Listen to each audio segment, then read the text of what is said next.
नमस्कार प्यारे साथियों, मैं हिंदी व्याख्याता कविता सोराण एक और नया वीडियो लेकर आपके सामने हाजिर हूँ। हमने जो पिछला वीडियो बनाया था साथियों, आधुनिक काल के उपविभाजन पर और उसके जो महत्वपूर्ण तो शुरुआती तथ्य थे उसके बारे में, उस वीडियो पर आपके बहुत सारे साथियों के बहुत अच्छे कमेंट्स भी आए सकारात्मक। और बहुत सारे साथी ये पूछ रहे थे कि आप प्रश्नों वाली जो बुक लेके आए थे वो करवाने वाले थे। तो साथियों हम वो बुक करवाएंगे। पहले आज हम एक वीडियो बना लेते हैं इस पर, फोर्ट विलियम कॉलेज पर, और जो हमारे जो शुरुआती गद्य लेखक थे 4 उन पर। और फिर अगर ज़्यादा बड़ा नहीं बना तो साथ में हम राजा लक्ष्मण सिंह और शिव प्रसाद सितारे हिंद को भी ले लेंगे, जो शुरुआती गद्य लेखकों में ही शामिल है। इस वीडियो के बाद साथियों हम फिर, अगर आपको ये ठीक नहीं लगते हैं वीडियो, तो फिर हम वो जो आपके प्रश्न वाले जो बुक है, पुराने आए हुए पेपरों की, पुराने आए हुए प्रश्नों की बुक, उससे हम साथियों रोज़ाना 20-25 प्रश्न रोज़ाना हम कर लेंगे। उस पर वीडियो बनाना मैं शुरू कर दूँगी। तो एक और वीडियो तो आप ये देख लीजिए। आज का जो वीडियो है बहुत ही महत्वपूर्ण है साथियों। इस पर आपको ज़रूर परीक्षा में 2 नहीं कह सकती, लेकिन 1 प्रश्न तो आपको इस वीडियो में से ज़रूर देखने को मिलेगा। इसलिए आज के इस वीडियोज़ को थोड़ा ध्यान से देख लीजिए। आगे हम फिर, अगर आपको ये श्रृंखला ठीक नहीं लगती है तो हम फिर वो आए हुए प्रश्नों वाली बुक कर लेंगे साथियों। तो जो साथियों फोर्ट विलियम कॉलेज जो कलकत्ता में स्थापित किया गया था लॉर्ड वेलेस्ली के प्रयासों से, उस समय जो तत्कालीन गवर्नर जनरल थे, उसके बारे में कई बार पूछा जाता है कि फोर्ट विलियम कॉलेज की स्थापना कहाँ हुई थी, कब हुई थी, उसके प्रथम जो प्राचार्य थे वो कौन थे। इस बारे में कई बार प्रश्न आता है साथियों। तो आपको याद रखना है, आधुनिक काल में खड़ी बोली का प्रचार प्रसार करने के लिए 4 मई 1800 ईस्वी को इस कॉलेज की स्थापना की गई थी। फोर्ट विलियम कॉलेज की स्थापना यानी हिंदी आधुनिक काल में जो खड़ी बोली है ना, उसका प्रचार प्रसार करने के लिए साथियों इसकी स्थापना की गई थी। इसकी स्थापना तत्कालीन गवर्नर जनरल लॉर्ड वेलेस्ली के प्रयासों से की गई थी। 18 अगस्त 1800 ईस्वी को इस कॉलेज का प्रथम प्राचार्य जॉन गिलक्राइस्ट को बनाया गया था साथियों। ये महत्वपूर्ण तथ्य है क्योंकि हिंदी आधुनिक खड़ी बोली का प्रचार प्रसार करने के लिए बनाया गया, जबकि अंग्रेज़ों का राज था। तो साथियों एक अंग्रेज़ जो है उसको ही प्राचार्य बनाया गया इसका, इसलिए ये ध्यान रखने योग्य तथ्य है। गिलक्राइस्ट अंग्रेज़ सरकार के प्रतिनिधि होने पर भी हिंदी भाषा के विकास में महत्वपूर्ण योगदान देते हैं साथियों, क्योंकि ये हिंदी के समर्थक थे, इसलिए इनको प्राचार्य बनाया गया। गिलक्राइस्ट ने हिलल्लू लाल व सदल मिश्र को फोर्ट विलियम कॉलेज में भाषा मुंशी, या उस समय बाखा मुंशी कहते थे, के पद पर नियुक्त किया था साथियों। एक बार परीक्षा में प्रश्न आया था, जो शुरुआती 4 गद्य लेखक हैं उसमें से 4 में से कि कौन से 2 फोर्ट विलियम कॉलेज के सदस्य रहे थे, ऐसे प्रश्न आया था साथियों एक परीक्षा में। तो आपको याद रखना है, इन 4 में से जो 2 छोटे नाम हैं, लल्लू लाल व सदल मिश्र, ये दोनों फोर्ट विलियम कॉलेज में बाखा मुंशी के पद पर तैनात रहे थे। प्रश्न ऐसे आया था कि 4 गद्य लेखकों में से किन 2 लेखकों का संबंध फोर्ट विलियम कॉलेज से रहा था। तो ये तथ्य आपको बहुत महत्वपूर्ण है साथियों, याद रखना है। फिर एक अंग्रेज लेखक के बारे में थोड़ा सा नोट डाल के लिखवाया गया है। फ्रेडरिक पिंकोट हिंदी भाषा के प्रबल समर्थक थे साथियों। अंग्रेज थे, ब्रिटेन में रहते थे, लेकिन फिर भी अंग्रेज हिंदी भाषा के समर्थक थे।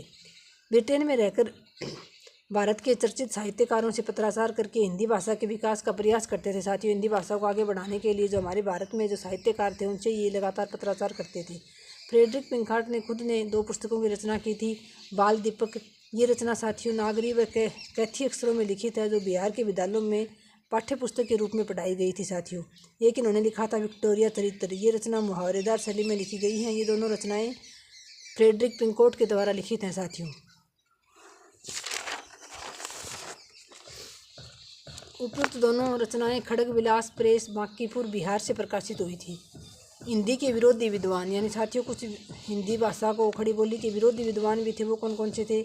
गारसा दत्तासी, जिन्होंने प्रथम हिंदी साहित्य का इतिहास लिखा था, वो हिंदी के विरोधी थे साथियों। एक जॉर्ज गिरियसन, जिन्होंने खुद ने हिंदी भाषा का साहित्य लिखा था, हिंदी भाषा का इतिहास लिखा था, लेकिन फिर भी वो हिंदी भाषा के समर्थक नहीं थे। राजा राम मोहन राय, लाला लाजपत राय, सर सैयद अहमद खां, ये साथियों विरोधी विद्वान लिखवाए गए हैं। हमें हो सकता है इसमें से आपको कुछ ये भी ना लगें, क्योंकि हमें उस समय कोचिंग में लिखवाए गए थे। ये जो 5 विद्वान हैं ये हिंदी के विरोधी विद्वान थे साथियों। फिर खड़ी बोली के विकास में 4 जो प्रथम लेखक हैं उनका क्या योगदान था, वो कौन कौन हैं? तो सबसे पहले हैं मुंशी सदासुख लाल नियाज। इनका जन्म 1746 में हुआ था, दिल्ली में हुआ था। ये कोई खास याद रखने की ज़रूरत नहीं है साथियों। इनकी रचना का आपको नाम याद रखना है, सुख सागर। मुंशी सदासुख लाल उर्दू भाषा में निसार के नाम से लेखन कार्य करते थे, ये भी आपको याद रखना है। इनकी सुख सागर रचना विष्णु पुराण पर आधारित है, जिसमें विराम चिन्हों का प्रयोग नहीं किया गया है। ये तथ्य महत्वपूर्ण है साथियों। सुख सागर रचना किस पर आधारित है? विष्णु पुराण पर आधारित है, और ये इसकी विशेषता है, इसमें विराम चिन्हों का प्रयोग किए बिना लिखा गया है। आचार्य रामचंद्र शुक्ल ने सदा सुखलाल की भाषा को पंडिताओपन की भाषा कहा था। साथियों, ये बात आपको विशेष तौर से ध्यान रखनी है कि इन चारों जो प्रथम गद्य लेखक हैं शुरुआती, उनके बारे में जो शुक्ल जी हैं उन्होंने अलग अलग क्या कहा है, उनकी भाषा को किस प्रकार का माना है। तो पंडिताओपन की भाषा जो है उन्होंने मुंशी सदा सुखलाल नियाज की भाषा को कहा था। डॉक्टर बच्चन सिंह ने सुख सागर को सुखलाल की उपाधि मानते हैं, यानी डॉक्टर बच्चन का कहना है कि सुख सागर इनकी रचना का नाम नहीं, इनकी उपाधि का नाम था। फिर है साथियों, बाबू गुलाब राय सदा सुखलाल को हिंदी गद्य का जनक मानते हैं। ये महत्वपूर्ण तथ्य है। बाबू गुलाब राय जो एक आलोचक हैं, प्रमुख जो निबंध वगैरह भी लिखते हैं, इनका मानना है कि इन्होंने सदा सुखलाल को हिंदी गद्य का जनक माना है। इनकी भाषा आधुनिक खड़ी बोली के अधिक नज़दीक है। यानी अगर चारों में से पूछ लिया जाए कि कौन से शुरुआती गद्य लेखक की जो भाषा थी वो सबसे ज़्यादा खड़ी बोली के नज़दीक थी, तो साथियों इनकी ही थी। सदा सुखलाल जी की जो भाषा है वो खड़ी बोली के सबसे अधिक नज़दीक थी। दूसरे हैं इंसा अल्लाह खां। इनका जन्म 1756, जन्म स्थान लखनऊ यूपी में। इनकी रचनाएं हैं साथियों रानी केतकी की कहानी, जो 1803 ईस्वी में प्रकाशित हुई थी। इसी रचना का दूसरा नाम है उदय बानचरित। एक बार ये प्रश्न भी आया हुआ साथियों परीक्षा में कि उदय बानचरित किस रचना का अन्य नाम है, तो आपको ध्यान में रखना है रानी केतकी की कहानी रचना का ये दूसरा नाम है। इंसा अल्लाह खां की भाषा को बोलचाल की भाषा है। इन्होंने अपनी रचना में लिखा है, हिंदुई छूट और किसी बोली का पुट न मिले। यानी इन्होंने सिर्फ हिंदी जो खड़ी बोली है उसके शब्दों का ही इन्होंने प्रयोग किया था। इन्होंने अपनी रचना को 4 प्रकार के शब्दों से मुक्त रखने का प्रयास किया था। एक तो गंवारू शब्द जो ब्रज भाषा के हिंदी भाषा में प्रयोग किए जाते थे, उनसे अपनी रचना को दूर रखा था। एक भाखापन यानी संस्कृत भाषा के शब्द, एक बाहरी बोली यानी अरबी फारसी के शब्द, और एक अंग्रेजी से मुक्त। इन चारों से मुक्त यानी हिंदुई छूट, सिर्फ हिंदुई का मतलब यहाँ इन्होंने सिर्फ खड़ी बोली हिंदी के जो शब्द है उन्हीं का प्रयोग किया था, और बाकी किसी का इन्होंने पुट नहीं लिया था। यानी इन सब से इन्होंने अपनी भाषा को दूर रखा था। इन्होंने ना ही किसी दूसरी विदेशी भाषा के शब्द प्रयोग किए, ना ब्रज भाषा के, ना संस्कृत के, ना अंग्रेजी के, सिर्फ और सिर्फ खड़ी बोली हिंदी के ही में इन्होंने अपनी रचना को लिखा था। फिर आचार्य रामचंद्र शुक्ल ने इनके बारे में क्या कहा है, इंसा रंगीन और चुलबुली भाषा द्वारा लेखन दिखाना चाहते थे। ये पंक्ति जो है वो साथियों महत्वपूर्ण है, आपको याद रखनी है इंसा अल्लाह खां के बारे में शुक्ल जी की पंक्ति। फिर है लल्लू लाल, तीसरे विद्वान हैं। फोर्ट विलियम में कॉलेज में भाषा मुंशी थे। इनका जन्म 1763 ईस्वी में हुआ था, और जन्म स्थान है इनका दिल्ली।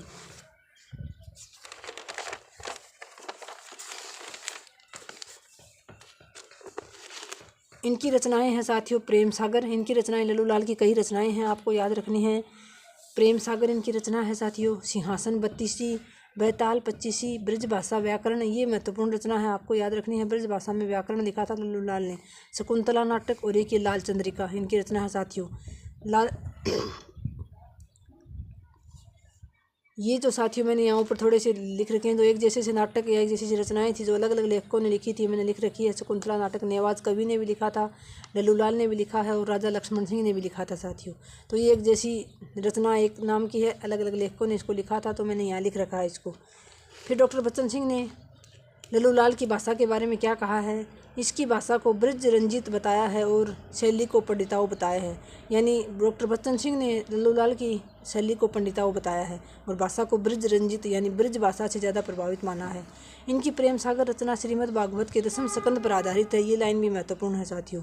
लाल चंद्रिका में बिहारी सतसई की टीका लिखी गई। जो लाल चंद्रिका रचना है लल्लू लाल की, इसमें उन्होंने बिहारी सतसई पर टीका लिखी है। इनकी एकमात्र प्रामाणिक रचना ब्रज भाषा का व्याकरण मानी जाती है। यानी और तो इन्होंने जैसे ये श्रीमद् भागवत के 10वें स्कंद पर आधारित है, ये बिहारी सतसई पर टीका है। इनकी जो प्रामाणिक रचना है एकमात्र इनके द्वारा ही लिखी गई, वो ब्रज भाषा व्याकरण मानी जाती है। लल्लू लाल ने आगरा में संस्कृत प्रेस स्थापित किया था। फिर हैं चौथे सदल मिश्र साथियों, ये भी फोर्ट विलियम कॉलेज में भाषा मुंशी रहे थे। इनका जन्म स्थान है 1768 ईस्वी, जन्म स्थान है आरा बिहार। इनकी रचनाएं हैं नासिकेतोपाख्यान जो 1803 ईस्वी में प्रकाशित हुई। रामचरित्र दूसरी रचना है इनकी। नासिकेतोपाख्यान को चंद्रावती के नाम से भी जाना जाता है साथियों, ये बात आपको याद रखनी है। इसका जो दूसरा नाम है चंद्रावती, नासिकेतोपाख्यान का ये नाम आपको याद रखना है, क्योंकि ऐसा ही प्रश्न पीछे जो मैंने आपको बताया था पूछा जा चुका है। इस रचना में प्रेम तत्व का निरूपण किया गया है। इनके रामचरित्र को 7 खंडों में विभाजित किया गया है। यानी जो रामचरित्र इनकी रचना है वो 7 खंडों में विभाजित की गई है साथियों।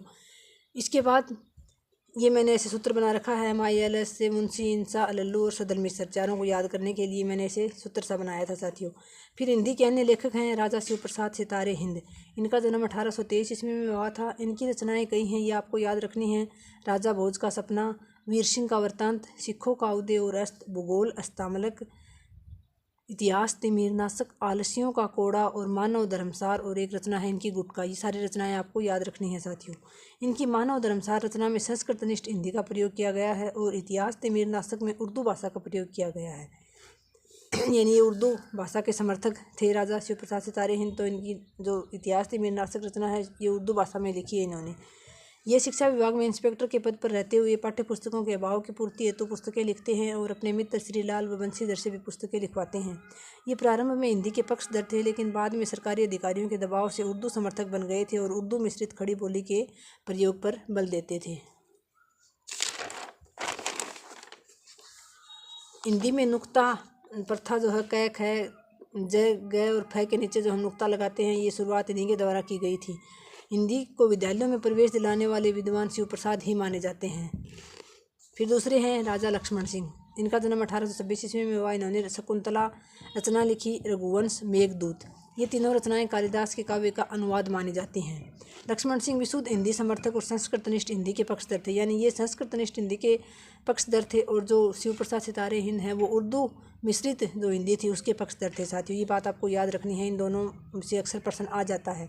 इन्होंने 1861 ईस्वी में प्रजा हितैषी नामक समाचार पत्र का संपादन किया था। ये तथ्य भी महत्वपूर्ण है, आपको याद रखना है। लक्ष्मण सिंह हिंदी और उर्दू को दो अलग अलग बोलियां मानते हैं। फिर एक साथियों ये थे सर सैयद अहमद खां। इन्होंने हिंदी उर्दू विवाद को सांप्रदायिक रंग में रंगने का प्रयास किया था। इन्होंने कहा था, ऐसी भाषा का जानना सब विद्यार्थियों के लिए आवश्यक ठहराना जो मुल्क की सरकारी और दफ्तरी ज़बान नहीं है, मेरी राय में ठीक नहीं है। यानी सर सैयद अहमद खां जो है ये हिंदी के विरोधी विद्वान थे। फिर साथियों बीच में एक हिंदी उर्दू विवाद चला था कुछ दिनों के लिए। 1837 में उर्दू को भारत की अदालती भाषा घोषित किया गया, जिससे हिंदी व उर्दू समर्थकों के दो दल बन गए, जिसमें दो अंग्रेज विद्वान बिम्स और ग्राउस एक दूसरे के विरोध में वक्तव्य देने लगे। इनके ये वक्तव्य रॉयल एशियाटिक सोसाइटी जनरल में प्रकाशित होते थे। यानी हिंदी उर्दू विवाद किस साल में हुआ था? 1837 ईस्वी में। क्यों हुआ था? उर्दू को अदालती भाषा घोषित कर दिया गया था। ये विवाद 1865 से 1868 तक चला था साथियों। फिर है नागरी प्रचारणी सभा काशी। ये भी साथियों जो तथ्य हैं आपके लिए बहुत ही महत्वपूर्ण तथ्य हैं, ये आपको अच्छे से याद रखने हैं। एक जो हमने पीछे फोर्ट विलियम कॉलेज पढ़ा है वो, और एक नागरी प्रचारणी सभा की स्थापना कब हुई थी, ये चीज़ें, ये आज का जो वीडियो है इसीलिए साथियों महत्वपूर्ण है। इसकी स्थापना हुई थी 16 जुलाई 1893 ईस्वी को। इसकी स्थापना का विचार सबसे पहले क्वींस कॉलेज की कक्षा 9 के 3 छात्रों के मन में आता है। ये छात्र निम्न थे: राम नारायण मिश्र, श्याम सुंदर दास और शिव कुमार सिंह। ये साथियों मैंने ऐसे इसका सूत्र बना रखा था, राम श्याम शिव, जिन्होंने नागरी प्रचारणी सभा काशी की स्थापना का विचार जिनके मस्तिष्क में सबसे पहले आया था। इस संस्था का प्रथम अध्यक्ष राधा कृष्ण दास को बनाया गया था। 1896 ईस्वी में इस सभा ने नागरी प्रचारणी पत्रिका का प्रकाशन करवाया, जो त्रैमासिक पत्रिका थी। यानी 93 में इसकी स्थापना हुई है। 3 साल बाद इन्होंने नागरी प्रचारणी एक पत्रिका निकालने शुरू की, जो 3 महीने में एक बार प्रकाशित होती थी। फिर है साथियों, इस संस्था द्वारा 1910 में हिंदी साहित्य सम्मेलन प्रयाग की स्थापना की गई। इसकी स्थापना के बाद हिंदी के प्रचार प्रसार का कार्य साहित्य सम्मेलन को सौंप दिया गया। यानी ये जो सम्मेलन बना था ये हिंदी भाषा के प्रचार प्रसार का कार्य करने लगा। इस सम्मेलन की स्थापना में मदन मोहन मालवीय एवं पुरुषोत्तम दास टंडन का विशेष योगदान था। ये बहुत ही महत्वपूर्ण तथ्य है साथियों। नागरी प्रचारणी सभा ने हस्तलिखित ग्रंथों की खोज का कार्य शुरू किया, जिसके अध्यक्ष निम्न प्रकार रहे। यानी जो नागरी प्रचारणी सभा थी वो हिंदी के जो पुराने हाथ से लिखे हुए जो ग्रंथ थे उनका खोज कार्य शुरू किया, जिसमें पहले तो बाबू श्याम सुंदर दास प्रथम अध्यक्ष थे 1900 से 1908 तक। उसके बाद श्याम बिहारी मिश्र व सुखदेव बिहारी मिश्र 1908 से 1916 तक इसके अध्यक्ष रहे। फिर साथियों विशेष है, कुछ जगन्नाथ दास रत्नाकर ने खड़ी बोली के समर्थकों को अट्ठी व मूर्ख कहा। ये पंक्ति भी बहुत महत्वपूर्ण है। जॉन गिलक्राइस्ट ने खड़ी बोली को टकसाली भाषा कहा।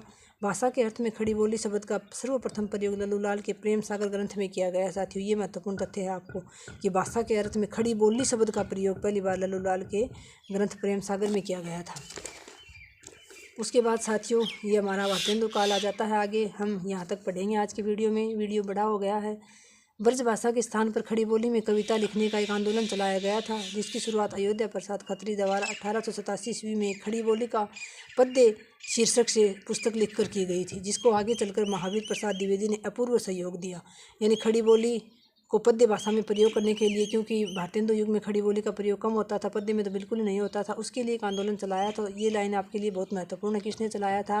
अयोध्या प्रसाद खत्री ने 1887 ईस्वी में खड़ी बोली का पद्य के नाम से एक पुस्तक लिखकर इसकी शुरुआत की थी। बाद में आपको पता ही है, द्विवेदी युग में फिर महावीर प्रसाद द्विवेदी ने सभी जो गद्य और पद्य दोनों में ही खड़ी बोली का प्रयोग होना शुरू हो गया था। तो ये था साथियों हमारा आज का वीडियो। अब हम आगे आपको जो प्रश्नों वाली बुक है वो करवा देंगे साथियों। अभी हमने ये जो आपको 2 वीडियो बना के दिए हैं, ये वीडियो आपके लिए बहुत ही महत्वपूर्ण रहेंगे साथियों। इनमें से आप देख लेना, आपको 1 या 2 प्रश्न ज़रूर मिलेंगे। तो आप इनके स्क्रीनशॉट ले सकते हैं या फिर आप इनको 2 बार 3 बार पढ़ लेना साथियों, देख लेना, इन वीडियोज़ को सुन लेना, आपके लिए बहुत ही फ़ायदेमंद होंगे। बाकी वीडियोज़ को इतना प्रेम देने के लिए, इतने अच्छे अच्छे कमेंट्स करने के लिए आप सभी साथियों का बहुत बहुत धन्यवाद। जय हिंद, जय भारत।